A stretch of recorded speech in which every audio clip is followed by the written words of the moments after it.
What's going on, guys? Kyger here, and in today's video we're going to be talking about Omega War. In the last big patch, they made some adjustments to the point system, and we're going to talk about what they actually mean. Let's get into it.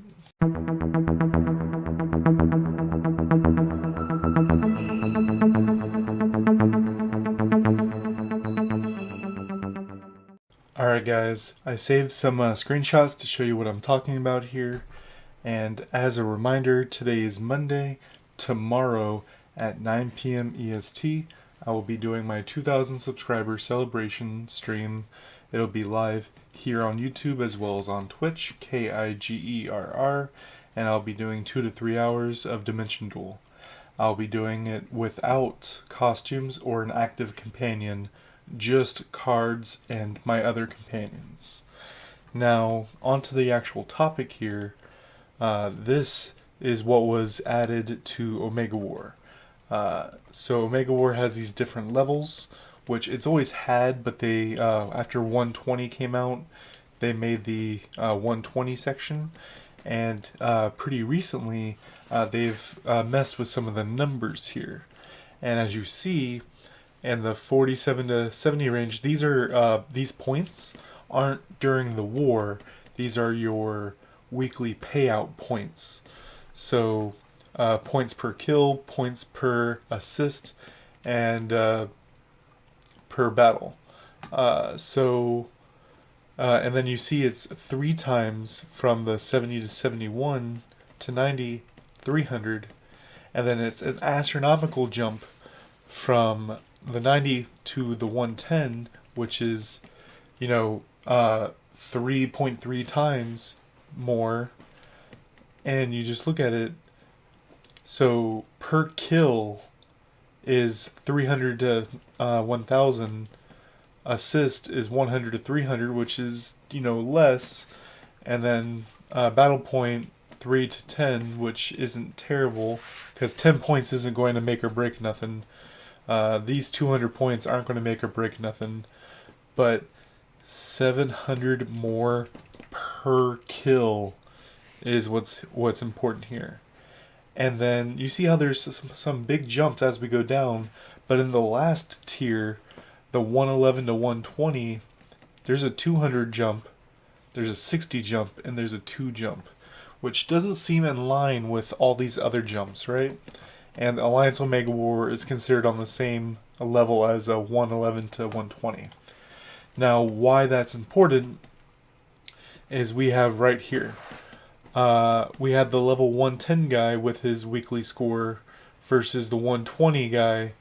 Their power level on their equipment and stuff is astronomically different. And I want to remind you that the new Magneto badges only require level 50 to equip.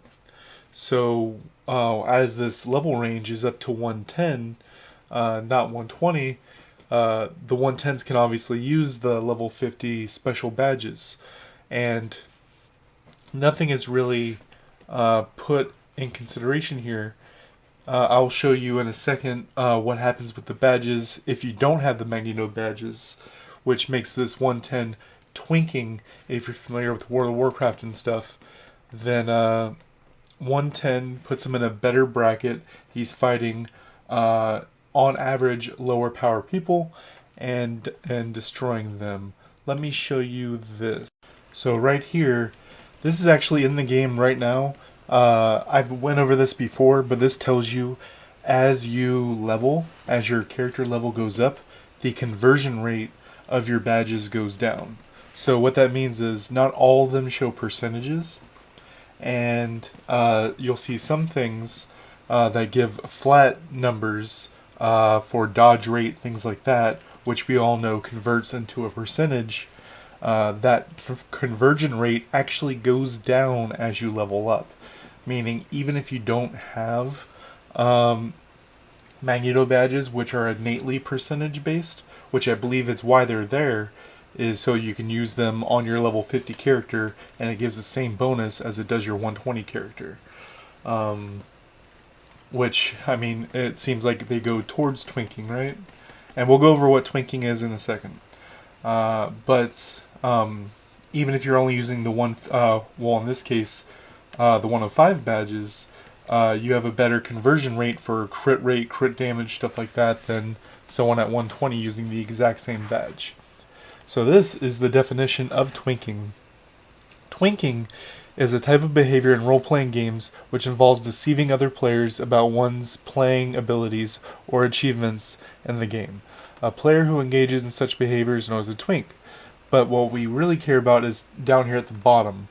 And massively multiplayer online role-playing games, which is what we're playing, twinking refers to a character gaining equipment with the assistance of a higher level character, particularly by giving the lower level character higher level equipment that is otherwise unattainable.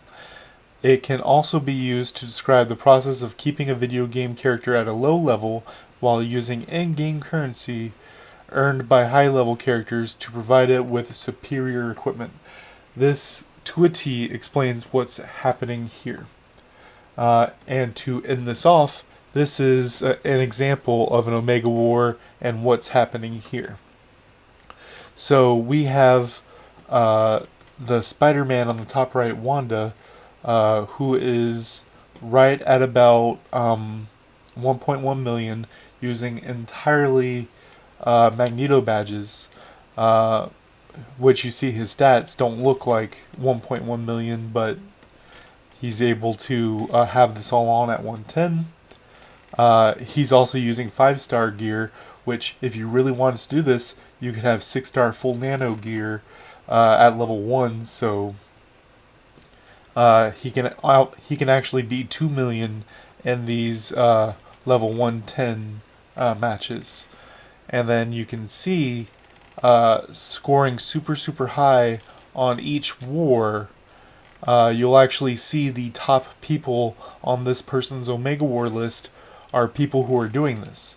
Like if you look at number 1 on his team is Spori, who is number 2 on their server, not even down by much. And that really, these boosting numbers, if we look at Jav right here, Jav does really well consistently every week, and you can see he's at 92, and then you have these people doing 110 plus. So, I mean, obviously they could be stronger or whatnot, but as you see, some people doing it are 1.1 million. Let me know in the comment section down below how you feel about this twinking process. Should they leave it how it is? Should they try to fix it? Let me know what you think. Until next time, guys. Are you interested in buying yourself some Marvel merch? Some amazing hoodies with your favorite character on it? Like Spider-Man, Loki, and Venom. Go click the link in my description box now and get some awesome discounts from 20% up to 60% off. They offer you free worldwide shipping on orders over $39.90. So, what are you waiting for? Link in the description.